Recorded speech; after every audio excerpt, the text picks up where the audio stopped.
The University of Arizona has a new president, the 21st in its history, and the first woman in the position. Tonight on Arizona Week, a conversation with Ann Weaver Hart. Production of Arizona Week is made possible in parts by a grant from the Stonewall Foundation and by the members of Arizona Public Media. Thank you for your continued support.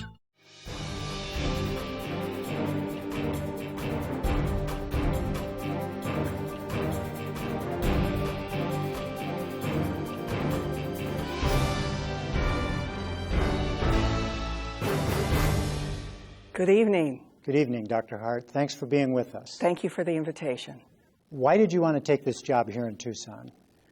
The University of Arizona is one of the great universities of the world, ranked 50th internationally, clearly a leader in research, in instruction, a hub of activity in the state of Arizona, our traditional land-grant university with a tremendous historic mission, and it's an institution that it is a great honor to be a part of. You were at Temple for 6 years. Your predecessor here, Robert Shelton, was in the presidency for 5 years. Are the tenures of university presidents getting shorter? Well, it depends on where you are. There are still presidents who remain in office for a decade or more, but they're very rare. There are a lot of pressures, but there are a lot of opportunities. And if you work very hard with careful planning to bring your talents to the table, that kind of cycle of 6 to 10 years has become quite traditional in American universities. In some parts of the world, it's shorter. For instance, in many parts of Asia, presidents have term limits that are shorter than that. So I think it's an opportunity to give energy and strength and ideas, and then an opportunity for others to also be a part of that great planning. You're a Westerner by birth, Salt Lake City, and by education, the University of Utah. Does being a Westerner give you any advantage, do you think, here at the University of Arizona? Well, I think it was part of the draw, for sure. I love the West. We've lived in the Northeast for 10 years. And we're very excited to be back in the West. It's a part of who we are and how we became who we are. So Randy and I are thrilled to be back. I think the advantage is one of having a deep appreciation for the great desert environment of Arizona, the mountains, the culture. The southern Utah, northern Arizona desert has been of great interest to us our whole lives. And so the advantage is that we were already in love with the place, and being in love with the institution was the bonus. Now, this institution and most institutions like it around the country, higher education in general, is under terrific financial pressure these days. Absolutely. What is your take on that? How do you see that going? Well, as you articulated, especially the great public universities are under pressure because of the increasing demand of entitlement programs in state budgets. Higher education has had a decreasing proportion of state expenditures over the last 1 to 2 decades, especially under pressure since 2008, as you know. I think that the trend of dramatic decreases in state appropriations may have mitigated somewhat, but the trend for the need for multiple sources of revenue to support the great enterprise is a long-term trend. And we're going to all have to be better at reducing our overhead costs and increasing the proportion of our resources spent on our core mission so that we can prosper in the future. It's a different financial model than we've been used to basically since the 50s. So does that mean public-private partnerships or other things that we don't even know about yet? Yes. Such as? Such as revenue coming from tech transfer, the ability to develop programs that are short-term, high-intensity, that bring in revenue from certificate programs or professional programs, helping our students become better consumers of higher education so that they are able to plan their 4 years so it is 4 years, and that they improve their degree completion and their time to degree so that they're successful with more careful planning. I like to tell undergraduates that they need to be as careful at planning their 4 years of college as they intend to be in planning their retirements, because they will have pretty equal impacts on their prosperity and ability to achieve their goals. How, in fact, do you see the financial changes affecting the academics at the university? You talked a little about the students, but what's going on the faculty and research levels? Well, in research, of course, it becomes increasingly important to seek external sources of funds. The $600 million plus a year that the University of Arizona faculty bring in grants and contracts has a tremendous impact on research, but it also has a tremendous impact on the economy of our region and our state. Those $600 million are spent on people and products, and they're citizens of Tucson and the region, and it's really a critical part of our economy as well as our intellectual and research lives. I do believe that we'll need to be increasingly competitive in securing extramural funding, and we will need to broaden our sources of that funding. We've traditionally relied on federal agencies.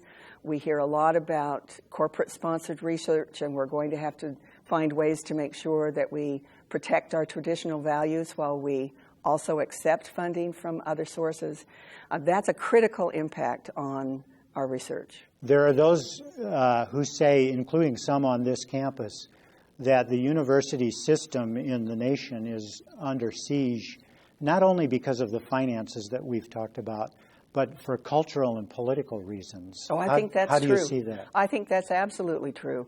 I was on a conference call for the Pac-12 presidents last week, and my greeting to my new colleagues, from my new colleagues, was, congratulations, we hear we're an endangered species. Those pressures are going to continue to grow as we ask ourselves over a new period of reflection, what is a higher education in our current culture and environment? Do we define it in the same ways we have over the decades with Carnegie credit hours and certain numbers of hours for a bachelor's degree?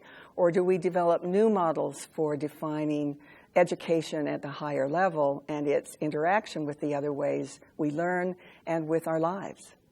You were Temple's first female president. Yes. And you're the first female president here.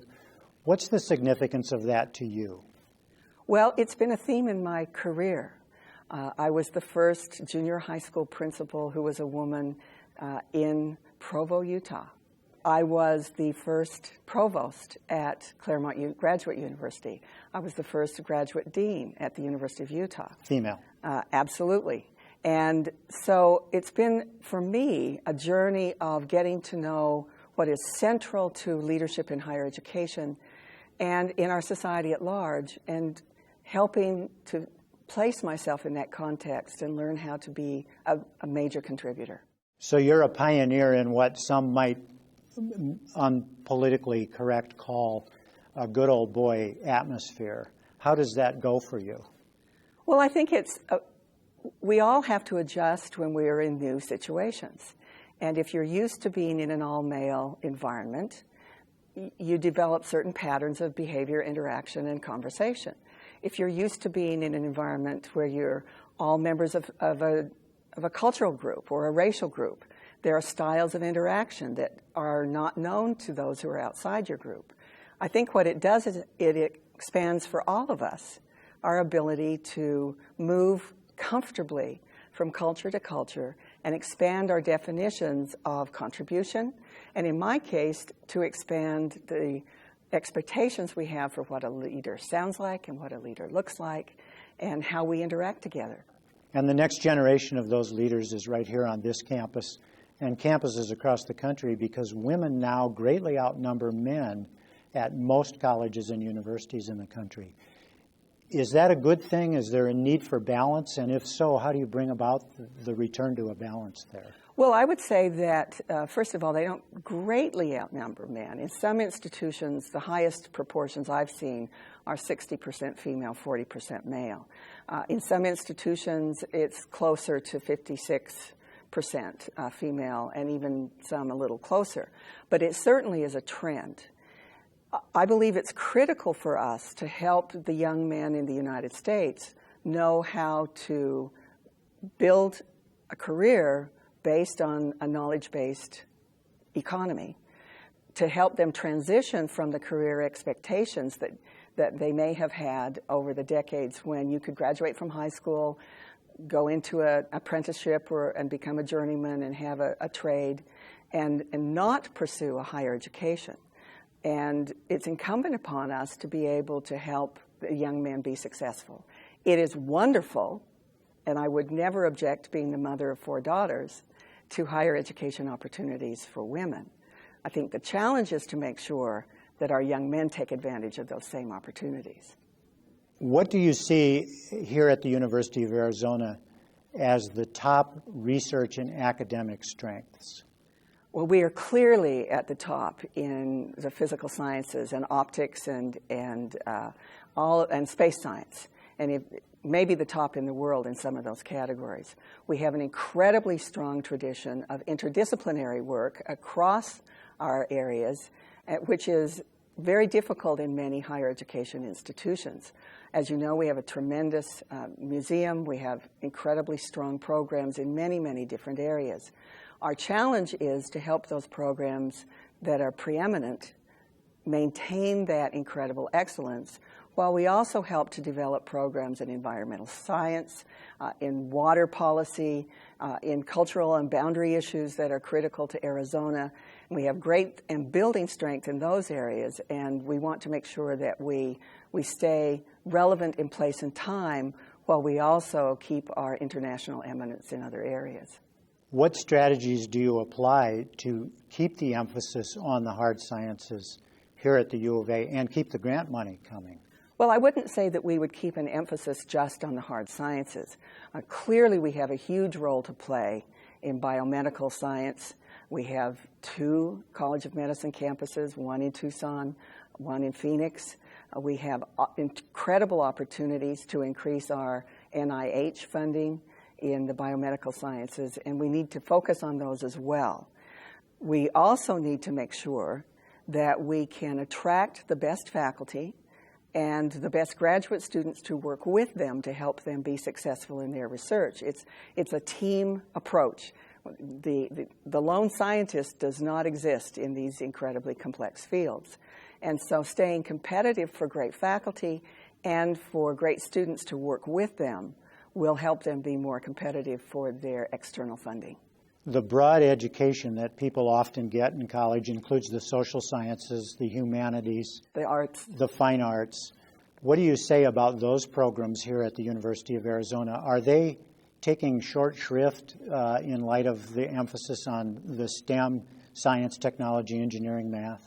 Well, I think not. I think our challenge is to make sure that we remember that a great university, like the University of Arizona, is a place where the full menu of human knowledge and talent and accomplishment is represented.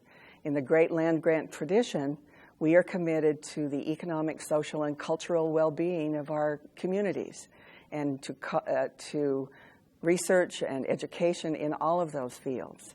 And I know that our faculty across disciplines recognizes that all of us put together the community that makes this a great university. The U of A's graduation rate is about 61%. That is, freshmen enter, and 5 or 6 years later, 61% of them get their bachelor's degrees. Is that good enough? No. And what should it be?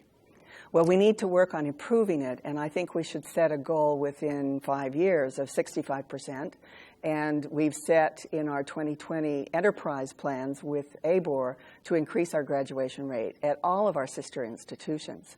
One of our challenges is to help students plan their graduation. You can borrow money and get a fully guaranteed student loan and only register for 12 semester hours. You cannot graduate in 4 years by registering for 12 semester hours. So we need to help our students plan those 4 years, as I said earlier, to be more careful and discriminating consumers, but also to see this as a part of their future. You will pay less for your college education if you graduate in 4 years. It will cost you less. It isn't just a matter of, I'm only 21, what do I care if it takes me another year? It really is an important commitment and investment in yourself. At Temple, the graduation rate is 67% and on the rise, and that came under your tenure there. How did you do that? Well, we worked first in investing in academic advising so that our advisors were more available and also more skilled in helping students to plan their curriculum. We also made a major effort with our student leaders to talk about time to degree and graduation rates and to help them see this as an advantage, that it isn't simply a matter of being very young and not being in a hurry. It really is a matter of helping you be successful. We built an 8-semester graduation plan for every major, and the majors that required more than 8 semesters explicitly showed how that was required, and we made that available to every student. And then we emphasized over and over again to students that it would cost them less to graduate more quickly. And so sometimes it actually works out that if you take more credit hours, work fewer hours, and borrow a little bit more money, you're money ahead. So you focus on multiple levels: education for the student, services to the student, faculty and academic leadership commitment to planning and communicating what a 4-year degree would look like.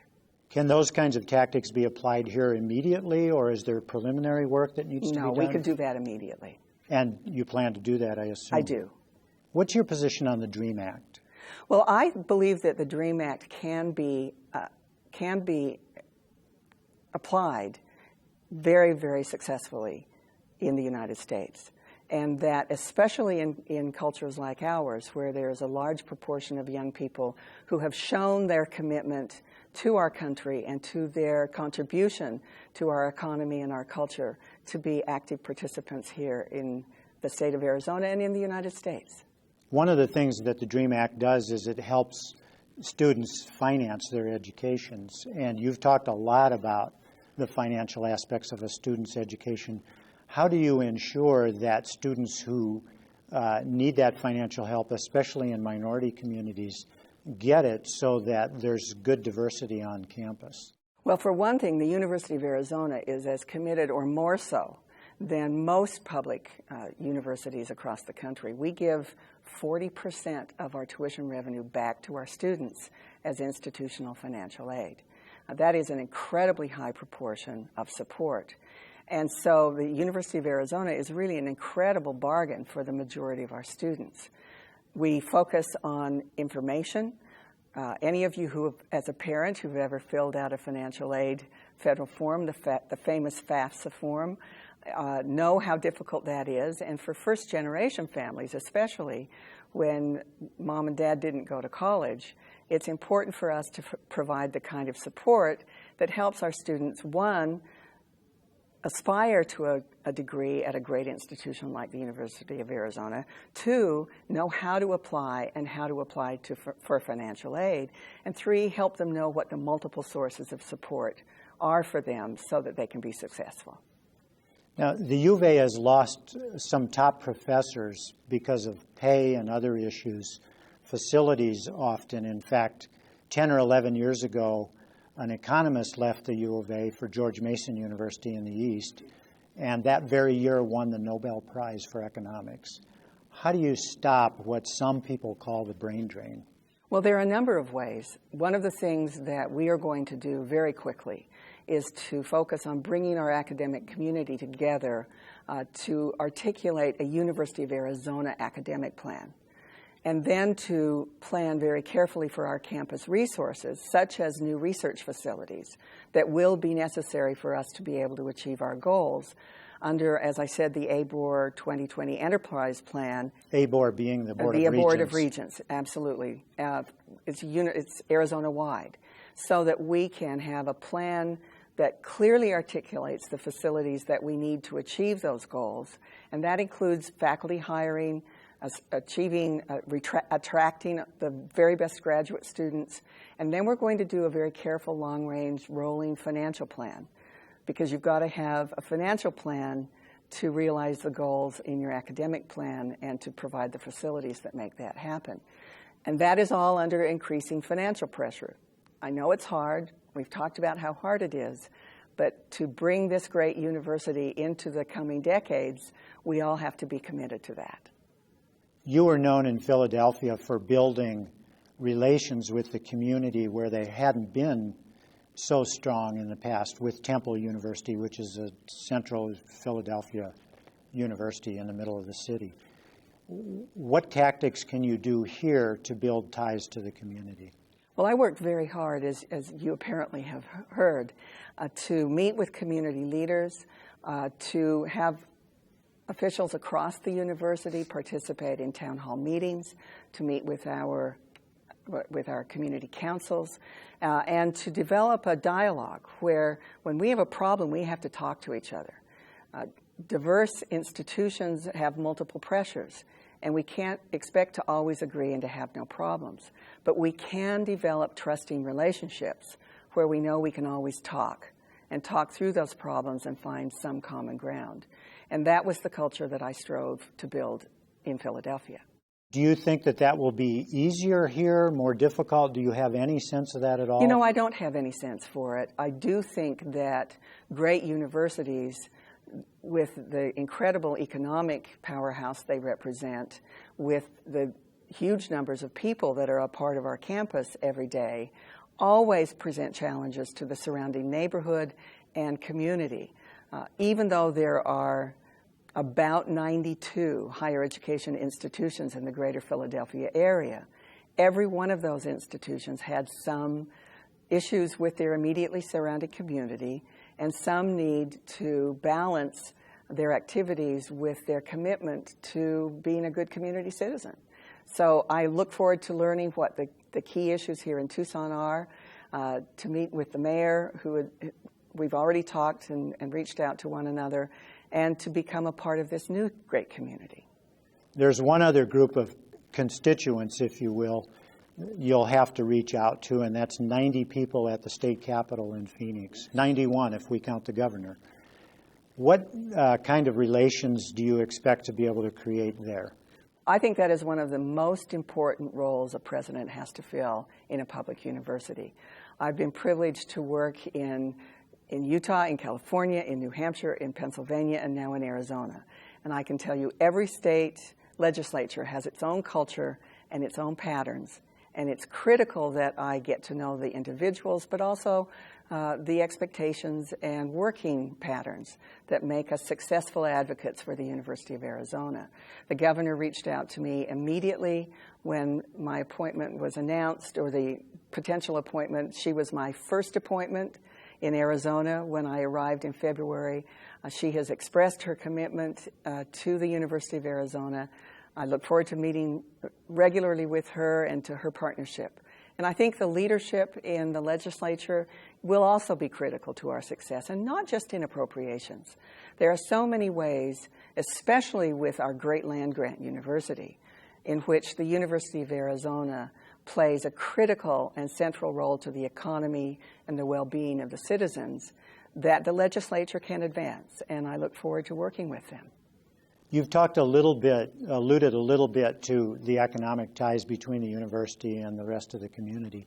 Talk a little more about that, not just the fact that the university is a big employer and the employees spend a lot of money in the community, but what's the statewide impact of that? Well, the impact also is grounded in great universities being the source of great ideas. Technology transfer, Tech Launch Arizona, which we are just now getting going in the Tucson area, building new businesses and new ways to employ our citizens, all come out of a great knowledge machine like the University of Arizona. I think that is critical. I think also that we know that employers look for communities where they're well-educated consumers of the arts and culture and consumers of education want to live. And so the university can build a community in Arizona that is attractive to businesses who want to locate here and be a part of that culturally, artistically, and socially, as well as with our key research and business development activities. We can build and nurture entrepreneurship in our students so that they want to stay in Arizona and start their business lives and build their lives here.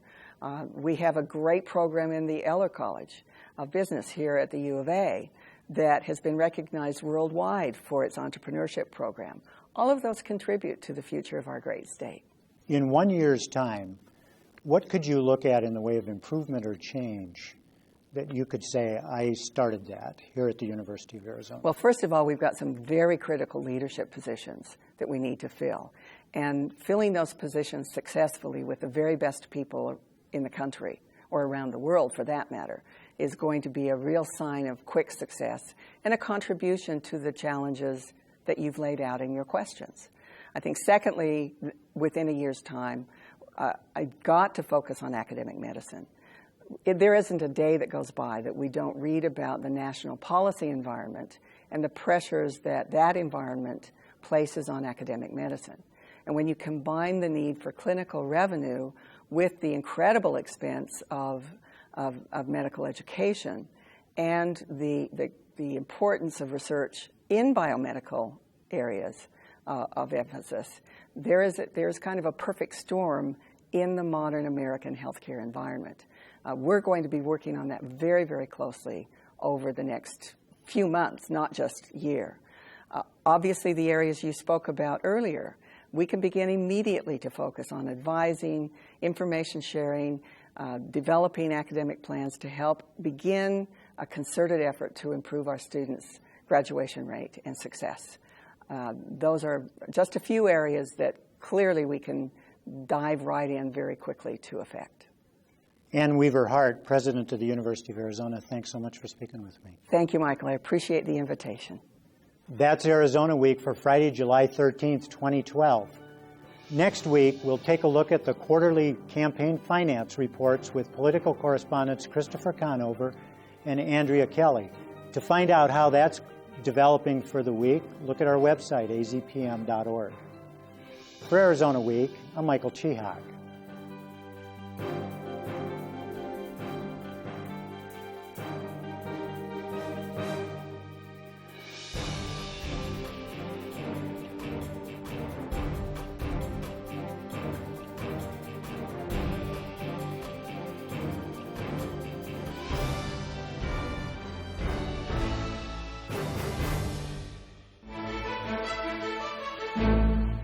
Production of Arizona Week is made possible in parts by a grant from the Stonewall Foundation and by the members of Arizona Public Media. Thank you for your continued support.